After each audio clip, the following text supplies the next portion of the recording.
چرا آب برها شور است؟ همه ما میدونیم که آب بحر و اقیانوس‌ها شور است. اقیانوس و برها از آب باران و بخار آبهای ولکان‌ها پیدا شدند. آب باران و بخارهای آبی یگان طعم، یعنی مزه ندارند. غیر از این به اقیانوس و برها دریاهای جاری می شوند که همراه خود محلول نمک ها را می آورند. از بس که نمک بخار نمی شود، در اقیانوس و برها مقدار زیادی آن جمع شده باعث شور گردیدن آب آنها می شود. از اینجا آب برها آب تازه نبوده بلکه آب آمیخته با نمک است. این آمیخته شفاف و یک جنسه است که محلول می نامند و انسان آن را تا چشیدن از آب تازه فرق نمی کند.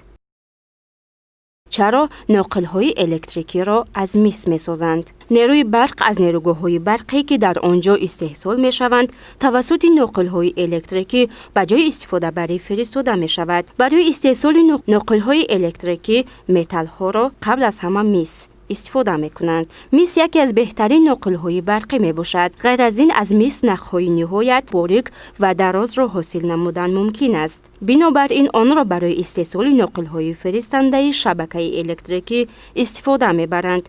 نخ‌های مسین با ماده پلاستیکی روی پوش کرده می‌شوند که آنها نیروی برق را نمی‌گذرانند. به استفاده این گونه روی پوش‌ها استفاده ناقل‌های مسین خطرناک است. زیرا ذره‌های الکتریکی باعث سوختن پوست و حتی مرگ انسان می‌گردد.